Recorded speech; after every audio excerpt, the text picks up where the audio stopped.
I, 32F, found out my husband, 35M, has been cheating with my best friend for over a year. I confronted them at our anniversary dinner, and now my entire life is falling apart. Everyone is telling me I overreacted, but I don't think I did. Should I have handled this differently? I'm lost and don't know what to do. I never thought I'd be writing this post. I always read these stories and thought, that could never happen to me. But here I am, sitting in my sister's guest bedroom at 2 a.m., unable to sleep, and needing to get this off my chest because I feel like I'm losing my mind. My husband Jake and I have been together for 8 years, married for 5. We met in grad school, and I genuinely thought he was my soulmate. He was kind, attentive, supportive of my career, and we had this amazing connection that everyone around us envied. We didn't have kids yet because we were both focused on our careers, but we've been talking about starting to try next year. I thought we were happy. I thought we had the kind of marriage people write novels about. My best friend since college, Maya, has been a constant in our lives. She was my maid of honor at our wedding. She came over for dinner at least twice a week. She was there for every milestone, every celebration, every hard moment. When my mom died 2 years ago, Maya took a week off work to help me through it. She was family. I trusted her more than anyone except Jake. About 3 months ago, I started noticing small things. Jake was on his phone more than usual. He started going to the gym at weird hours. He'd volunteer to run errands that used to annoy him. There were a few times when I'd walk into a room and he'd quickly close his laptop or put his phone face down. But honestly, I didn't think much of it. We'd been together for so long, and I trusted him completely. I figured he was stressed about work or maybe planning a surprise for me.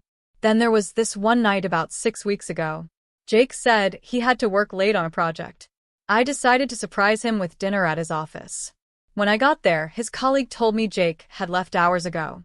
I called him, and he answered sounding flustered, saying the meeting got moved to a different location, and he forgot to tell me. He came home 2 hours later with takeout, apologizing profusely. I believed him. I feel so stupid now. Maya had been acting different too, but I'd attributed it to her new relationship. She'd been dating someone for a few months, but was weirdly secretive about him. Wouldn't tell me his name, wouldn't introduce us. Always changed the subject. She said he was private and wanted to take things slow. I was a bit hurt that she wasn't sharing this part of her life with me, but I respected her boundaries. God, I was so blind. Our 5th wedding anniversary was 2 weeks ago. Jake insisted on taking me to Marcello's, this incredibly expensive Italian restaurant downtown that we'd been to on our first anniversary. He made a reservation for 7 p.m. I got dressed up, wore the emerald dress he loved, even got my hair done. I was excited. Despite the weirdness of the past few months, I thought maybe this would be a reset for us, a reminder of why we fell in love. I got to the restaurant a few minutes early because I'd left work early to get ready. I told the hostess I was there for the reservation under Jake's name, and she got this weird look on her face. She said, "Oh, let me check on that." She disappeared for a minute, came back and said, "Your party is already seated. Follow me." I thought maybe Jake had gotten there early to surprise me, which was sweet. We walked through the restaurant toward the back, to the more private section with the booth seating. And then I saw them, Jake and Maya, sitting together in a curved booth, sitting close, laughing. There were candles on the table, 2 glasses of wine. His hand was on her thigh. And as I stood there, frozen, watching, he leaned in and kissed her. Not a friendly peck. A real kiss. The kind of kiss you give someone you're in love with. I don't remember walking over to the table.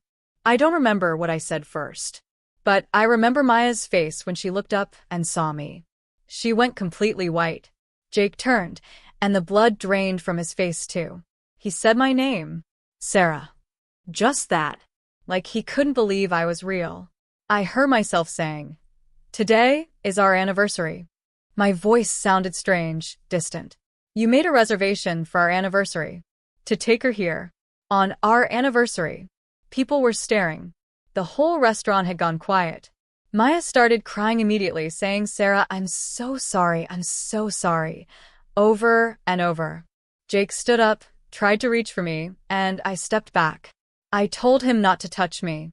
I told him he was a fucking coward. I told Maya she was dead to me. Then I took the glass of wine from the table and poured it over both of them. I'm not proud of that part, but in the moment, it felt like the only thing I could do to make them feel even a fraction of what I was feeling. The restaurant manager came rushing over, and I just walked out. I got in my car and drove. I didn't know where I was going. I ended up at my sister's house 3 hours away, sobbing so hard I could barely see the road. My phone started blowing up immediately. Jake called 37 times that night. Maya called 20-something times. Text messages, voicemails, all of it. I couldn't read or listen to any of it. My sister took my phone and went through everything the next day to see if there was anything I needed to know immediately. The messages were all the same. They were sorry. It was a mistake. They never meant to hurt me. It just happened. Jake said he loved me and wanted to fix this. Maya said she hated herself and understood if I never forgave her. Jake's messages got more desperate as the night went on. He said he'd been confused, that he didn't know how it started, that it meant nothing. But my sister found other things. She went through Jake's location history on our shared family plan. For the past 14 months, he'd been at Maya's apartment multiple times a week, usually in the evenings or on weekends when he'd told me he was somewhere else. The gym. Work. His friend's house to watch sports. All lies. 14 months of lies. My sister also found texts in my iCloud backup between Jake and Maya going back over a year. I couldn't read most of them. I just couldn't. But from what my sister told me, it started at a conference they'd both attended for work. They got drunk, it just happened, and then they couldn't stop. The messages were full of "I love you"s and making plans and talking about how guilty they felt but how they couldn't give each other up. There was one message that my sister read to me that broke something fundamental inside me. It was from Jake to Maya, about 8 months ago, right after my birthday. He wrote, "Tonight was hard. Watching her open presents and smile and hug me, knowing I'm lying to her face. But then I think about you, and I know I can't stop. I've never felt like this before. I think you might be my actual soulmate, and I married the wrong person. I married the wrong person." Those words keep echoing in my head. 5 years of marriage, 8 years together, and I was the wrong person all along. He found his right person, and it was my best friend. The really twisted part? There was a text from 3 months ago where they were discussing when to tell me. They were planning to tell me together. They wanted to be together publicly. But they kept putting it off because the timing wasn't right and they didn't want to hurt me during stressful times at work or around holidays or whatever excuse they could find. So they were just going to keep lying to me indefinitely while playing happy family. Maya would come over for dinner, and then she'd leave and go meet Jake somewhere. They'd text each other while the 3 of us hung out together. The whole thing is so sick I can't wrap my mind around it. I've been at my sister's for 2 weeks now. I took emergency leave from work. I told my boss I had a family emergency, which isn't technically a lie. My whole family has been amazing. My dad drove 8 hours to be here with me. My brother wants to beat Jake's ass, which is sweet but unhelpful. My sister has been my rock, letting me cry and rage and not eat and not shower and just exist in my grief. But here's where I might be the asshole, according to some people. 3 days after the restaurant incident, Jake showed up at my sister's house. I don't know how he found out I was there, but he showed up crying, begging me to talk to him. He said he'd ended things with Maya, that he'd been an idiot, that he wanted to go to therapy and fix our marriage. He said he realized when I walked away that I was the one he really loved, and he'd just been having some kind of early midlife crisis. I told him I wanted a divorce. Through the door, because I wouldn't let him in. He started sobbing, saying I was throwing away 8 years for one mistake. I laughed. I actually laughed, which scared me because it didn't sound like my laugh. I told him it wasn't one mistake. It was 14 months of deliberate choices and lies. Every morning he woke up next to me and didn't tell me the truth was a choice. Every time he kissed me after being with her was a choice. Every "I love you" he said while texting her was a choice. He wouldn't leave. He sat on my sister's porch for hours, crying and begging. My sister finally called the police non-emergency line and they came and told him he had to leave or he'd be charged with trespassing. He left, but he's been texting and calling nonstop. Maya tried to come by too a week ago. I refused to see her. She left a 10-page handwritten letter that my sister has in a drawer somewhere. I haven't read it. I don't know if I ever will. My sister says it's mostly apologies and explanations about how the affair started and developed. Apparently, Maya claims she fell in love with Jake, but knew it was wrong and tried to stop multiple times but couldn't. She says in the letter that she understands she's lost me forever and she hates herself for it. I don't care. I don't care about her pain or her regrets or her explanations. The thing is, some of our mutual friends think I'm overreacting. They think I should at least hear Jake out, that people make mistakes, that our marriage was too good to throw away without trying to salvage it. One friend told me that marriage is hard and people stray sometimes, and I should think about whether I want to throw away my whole life over this. I've lost it on a few people. I told one friend that if she thought what Jake did was just straying, then her moral compass was broken, and we couldn't be friends anymore. I've basically cut off anyone who suggested I should forgive Jake, or even consider reconciliation. My sister thinks I'm making decisions while I'm too emotional and that I might regret cutting people off. But here's what I keep coming back to. It's not just the cheating. It's the calculated nature of it. It's that it was with Maya, someone who was supposed to love me and protect me. It's that they looked me in the face every single day and lied. It's that they made plans for a future together while pretending to care about me. It's that Jake made a reservation at our anniversary restaurant to take her there on our actual anniversary. Like, what was the plan? Was he going to sleep with me that morning and then go be with her that night? How does someone do that? I asked my therapist, yes, I'm in therapy now, emergency sessions twice a week, if I was crazy for not wanting to even try to forgive him. She said that only I can decide what I'm willing to forgive and what I'm not, but that what Jake and Maya did was a profound betrayal that would take years to heal from even if I wanted to try. She said that sometimes the healthiest thing we can do is walk away from situations that have caused us trauma, even if other people don't understand. I've contacted a divorce attorney. I have a consultation next week. I'm planning to file as soon as possible. We have a house together, combined finances, the whole complicated mess. My attorney says this is going to be ugly, especially if Jake contests it. I don't care. I just want out. I haven't told my work the real reason I'm out yet. I've been vague about the family emergency. But I'm going to have to go back eventually and face everyone. We have mutual colleagues. People who know both Jake and Maya. I don't know what story they've told people, or if everyone knows by now. The thought of going back and facing everyone makes me want to throw up. I'm also terrified of being alone. Jake and I built a whole life together. All our friends are couple friends. Our social life revolved around being a unit. I don't know who I am without him, which is pathetic, but it's true. And I'm 32. I feel like I wasted my entire 20s on someone who didn't actually want me.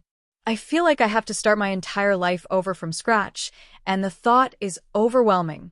My sister keeps telling me I'm strong, and I'll get through this. My dad says Jake never deserved me anyway.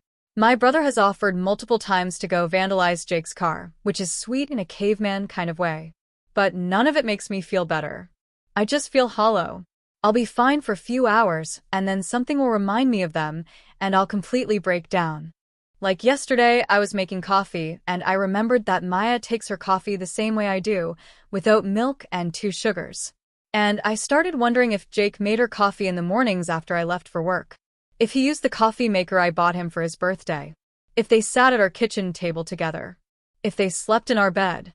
I spiraled so hard I had a panic attack, and my sister had to talk me down. I keep having these intrusive thoughts about them together. What they did. What they said to each other. Whether he was different with her than he is with me. Whether the sex was better. Whether he told her he loved her more than me. My therapist says these thoughts are normal, but I need to work on not letting them consume me. Easier said than done. So, I guess I'm asking, am I wrong for not even considering reconciliation? Am I throwing away something worth saving? Should I have handled the restaurant confrontation differently? Should I be open to hearing Maya's explanation? Everyone keeps telling me I'll regret making permanent decisions while I'm emotional, but I can't imagine ever looking at Jake or Maya again without feeling this rage and betrayal. I know this is long and rambling. I'm sorry. I just needed to get it all out. I feel like I'm drowning and I don't know how to swim to the surface. Any advice or even just solidarity would be appreciated. Has anyone been through something like this and come out the other side okay? Update 1 3 days later. Holy shit. First of all, thank you to everyone who responded to my original post. I've read every single comment, even though I haven't had the energy to respond to most of them. The overwhelming support has been helpful in ways I can't articulate. Just knowing that I'm not crazy for feeling the way I feel has been validating. But I have an update, and it's somehow worse than I thought possible. I finally read Maya's letter. I don't know why I did it. Maybe I was torturing myself. Maybe I needed closure. Maybe I just needed to understand how someone I loved like a sister could do this to me. My sister had it in her kitchen drawer, and last night at 3 a.m. I couldn't sleep, and I went and got it. The letter was everything my sister said it was. Apologies, explanations about how they fell for each other, how guilty they felt, how they never meant for it to happen. Standard affair bullshit. But there was something at the end that made me go cold. Maya wrote, "There's something you need to know. I'm pregnant. It's Jake's. I'm about 8 weeks along. I found out a week before your anniversary dinner. That's why Jake made the reservation. He wanted to tell me his plan for how we were going to handle telling you together. We weren't there celebrating an affair. We were there planning how to blow up your life so we could start our family together. I know this makes everything so much worse. I understand if you hate me forever, but you deserve to know the truth." I threw up. I literally ran to the bathroom and threw up. My sister heard me and came running in, and I just handed her the letter and kept throwing up until there was nothing left in my stomach. Jake got my best friend pregnant. They were planning their future together. Their family. The family we were supposed to start next year. And he was going to tell me on our anniversary that he was leaving me for her, and they were having a baby. I called him. I know everyone told me to go no contact, but I couldn't help it. I called him at 4 a.m. and screamed at him. Asked him if it was true. He was silent for a long time, and then he said, "Sarah, I'm so sorry. I was going to tell you. That's what the dinner was supposed to be. But not like that. We were going to sit you down together and explain everything properly." Explain everything properly. Like there's a proper way to tell your wife you knocked up her best friend, and you're leaving her. Asked him if that changed anything about him wanting to reconcile.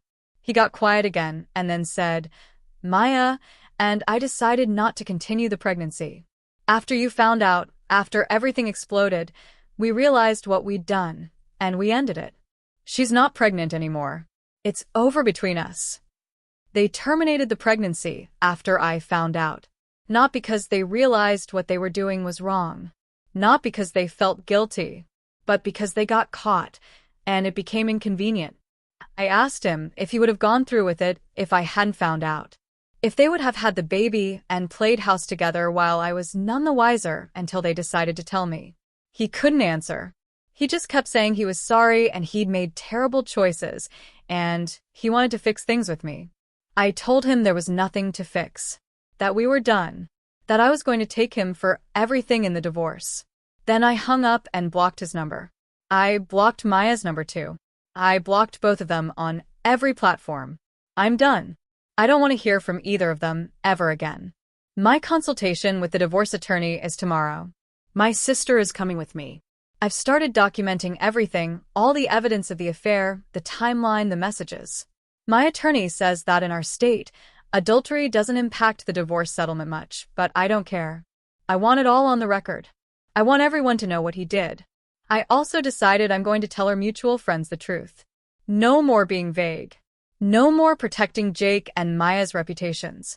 People deserve to know who they really are.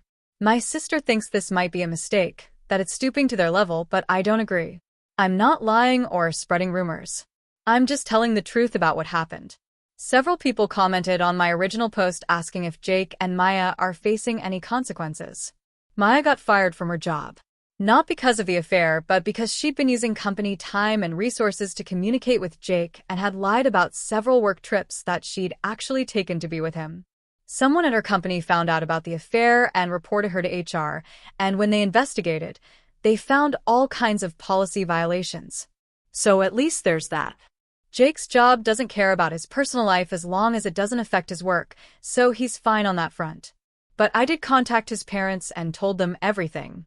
His mother called me crying, apologizing for her son, saying she raised him better than this. His father wants him to do whatever it takes to save the marriage, but I told them both it's too late for that. They're devastated. They loved me like a daughter. Now that's gone too. I'm still not sleeping. I'm still having panic attacks. I'm still playing the last 8 years over in my head, trying to figure out what was real and what was a lie. My therapist says I'm experiencing a form of trauma and that healing is going to take a long time. She wants me to consider an intensive outpatient therapy program, which I'm thinking about. Work has been understanding, but I can't take much more time off. I have to go back next week. I'm dreading it. I work in a small industry and word travels fast. I'm sure everyone knows by now. I'm going to have to face the pity, the questions, the gossip. I want to quit and move to another state and start completely over, but I can't afford to do that until the divorce is finalized and I know what my financial situation looks like. Someone in the comments asked if there were signs I missed. I've been thinking about that a lot.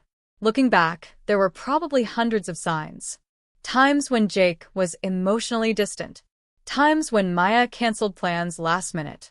That weekend trip Maya and I were supposed to take 6 months ago that she suddenly couldn't go on because of work. I bet she was with Jake. There was also this weird moment at my birthday party last year where I caught them in the kitchen having this intense conversation, and they immediately stopped when I walked in. I asked what they were talking about, and they said work stuff. I believed them. How do you ever trust anyone again after something like this? How do you not see betrayal in every corner? How do you open yourself up to love someone when the person you trusted most in the world could lie to your face for over a year? I don't have answers. I'm just trying to survive one day at a time. Some days 1 hour at a time. Thank you all for your support. I'll update again after I meet with the attorney tomorrow.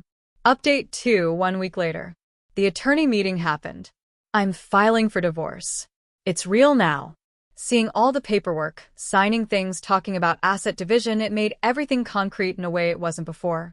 My attorney is confident we can get this done relatively quickly since we don't have kids and since I have extensive proof of the affair. But that's not why I'm updating. Something happened today that I'm still trying to process. Jake showed up at my work. I don't know how he knew I'd be back today. Maybe he called and pretended to be someone else to find out my schedule. Maybe he's been stalking me. I don't know. But he was waiting outside my building when I left for lunch. He looked terrible, like he hasn't slept or eaten in weeks. Part of me felt satisfied seeing him like that. Part of me felt nothing at all. He tried to approach me and I told him to stay away from me or I'd call the police. There were people around, colleagues who definitely saw this confrontation, which was mortifying. He didn't come closer, but he started talking. Loudly. Saying he loved me, that he'd made the biggest mistake of his life, that Maya meant nothing to him, that he'd do anything to fix this. People were stopping to watch. I wanted to disappear. I told him he didn't get to do this. He didn't get to make a scene at my workplace. He didn't get to harass me. He needed to communicate through attorneys from now on. He started crying. Actual tears streaming down his face, saying, "Please, Sarah. Please just talk to me." 5 minutes. That's all I'm asking. I was so angry I was shaking. I told him he had 14 months to talk to me. 14 months to tell me the truth. 14 months to end our marriage with some dignity before I found them together. He didn't get 5 minutes now. Then I said something I probably shouldn't have. I was loud enough that the people watching could definitely hear. I said, "You got my best friend pregnant. You were planning to leave me for her. You don't get to pretend now that I'm the one you want. You just don't want to be alone, and you don't want to look like the bad guy." His face crumpled. Someone gasped. The audience we'd attracted was eating this up. Jake looked around at everyone watching, and something in him seemed to break. He said quietly, "I know I can't fix this. I know you'll never forgive me, but I need you to know that I did love you. I do love you. I made horrible choices, but what we had was real. I laughed. I couldn't help it. I told him that nothing about us was real. Our entire marriage was built on lies. Every memory I have is tainted now. Every happy moment we shared, I now know he was thinking about her. Every time he said he loved me, he was also saying it to her. Nothing about us was real. Then I walked away. I didn't look back. I heard him say my name a few more times, but I just kept walking. When I got back to my desk, I was shaking so hard I couldn't type. My boss saw me and took me into her office and asked if I was okay. I broke down and told her everything. The affair, the pregnancy, the divorce. I probably shouldn't have trauma dumped on my boss, but she was kind about it. She said I could work from home for the rest of the week if I needed to, and that if Jake showed up again, she'd handle it. When I left work at the end of the day, Jake was gone. But there was a gift bag sitting by my car. Inside was a framed photo of us from our wedding day, both of us laughing, looking at each other like we were the only two people in the world. There was a note that said, "This was real. I'm sorry I forgot that. I'm sorry for everything." I left the bag and the photo in the parking lot. I didn't want it. I don't want any reminders of what we were. Because he's right that it was real once. But he destroyed it. You can't unbreak something that shattered. You can't unfeel this level of betrayal. I'm getting calls from mutual friends now. People who saw the scene outside my work or heard about it. Some are supportive. Some think I was too harsh. One friend told me that Jake is really struggling, and maybe I should show some compassion. I lost it on her. I told her that Jake's struggling is not my problem, that he created the situation, that his pain is a direct result of his choices, and I don't owe him anything, especially not compassion. I'm done protecting him. I'm done making excuses. I'm done caring about his feelings. He made his choices. Now he gets to live with the consequences. Maya has been trying to contact me through other people. She sent messages through mutual friends asking me to please read her letters, to please talk to her, saying she needs closure. Closure. Like she's the victim here. Like she's the one who needs something from me. I told everyone to tell her that if she contacts me again in any way, I'll get a restraining order. I found out from a mutual friend that Maya and Jake aren't speaking to each other anymore either. Apparently, after they terminated the pregnancy, they had a massive fight and agreed to never contact each other again. They each blamed the other for me finding out, for everything falling apart. They destroyed their own relationship along with mine. I should feel vindicated, but I just feel empty. My therapist says I'm processing a death. The death of my marriage, my friendship with Maya, my vision of my future. She says grief isn't linear, and I shouldn't expect to feel better on any kind of timeline. Some days I'm angry. Some days I'm sad. Some days I'm numb. Today I'm all three at once. I'm going to be okay eventually. I know that logically. But right now I'm not okay. And I'm tired of people expecting me to be. I'm tired of people telling me to move on, to forgive, to see things from Jake's perspective. I don't want to see things from his perspective. His perspective is that of someone who betrayed me in the worst possible way. This is probably my last update for a while. The divorce is proceeding. I'm in therapy. I'm trying to rebuild my life. Thank you to everyone who has supported me through this. It's helped more than you know. Update 3 months later. I wasn't planning to update again, but people have been asking, and honestly, I need to process some things that have happened. The divorce is almost finalized. We're in the final stages of asset division. Jake fought me on the house at first, but eventually agreed to let me buy out his half. I'm taking on more debt than I wanted, but it's worth it to not have to split the profit with him or worse, have to see him during a sale process. My attorney has been amazing through all of this. I moved back into our house 2 weeks ago. It was harder than I expected. Every room has memories. I've been redecorating, getting rid of furniture we bought together, repainting walls, trying to make it feel like mine and not ours. It's helping. Slowly. My sister and my dad came and helped me move all of Jake's stuff out. We put it all in a storage unit and sent him the key. I didn't want to see him to do the exchange. I went back to work full-time about 6 weeks ago. It was as awful as I expected for the first week. Everyone knew. Everyone had opinions. But eventually people moved on to other gossip, and I faded into the background again. I'm good at my job, and I've been burying myself in work, which my therapist says isn't the healthiest coping mechanism, but it's better than some alternatives. Here's the big thing, though. I found out why they got caught that night at the restaurant. It wasn't random that I got there early, or that the hostess seated me with them. Someone tipped me off. I got an anonymous email 2 weeks ago with screenshots of texts between Jake and Maya planning the anniversary dinner. Planning what they were going to tell me. Discussing the pregnancy. The email said, "I thought you deserved to know the truth before they destroyed you on their timeline. I'm sorry it happened this way, but at least you found out before they got to control the narrative." It was sent from a burner email address. I don't know who sent it. I asked around carefully, trying to figure out who would have had access to those text messages. The only explanation is that it was someone close to either Jake or Maya who went through their phone and forwarded the messages to themselves, then sent them to me. But I don't know who. Maya doesn't have any siblings. Jake's siblings claim they knew nothing about the affair. Their mutual friend group was small. I'm honestly grateful to whoever did it, even if their method was questionable.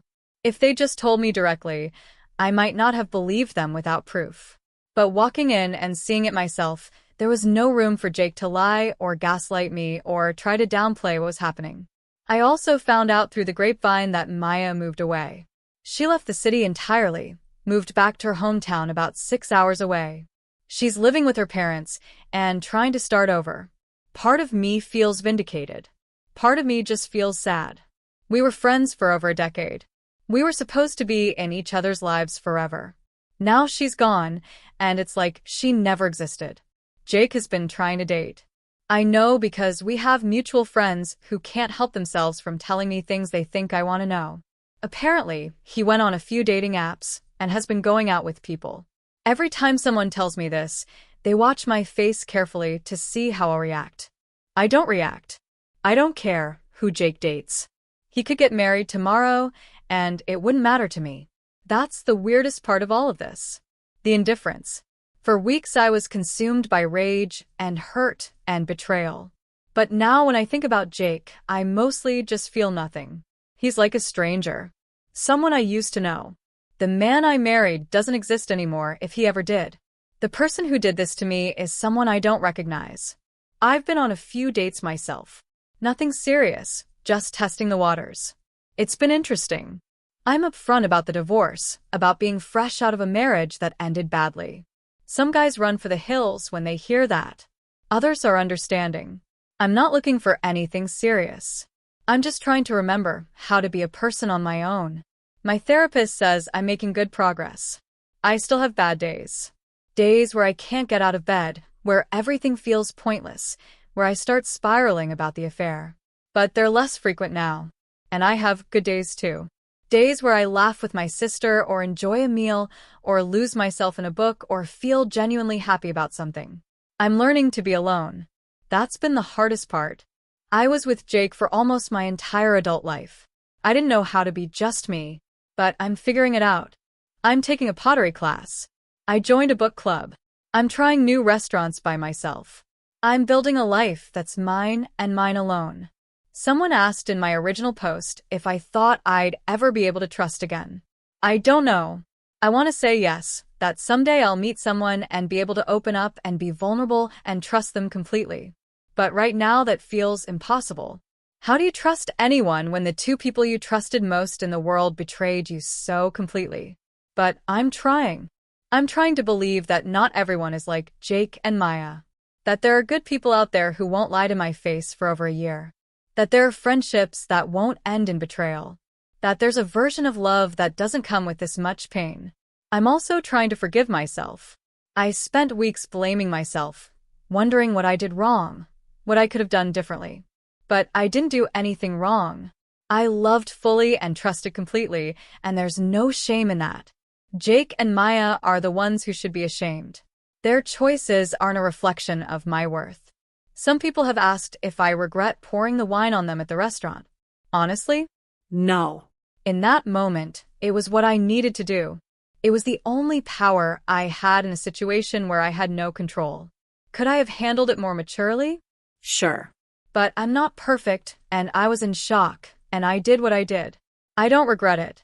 The divorce should be final in about 3 weeks. I'll officially be single again.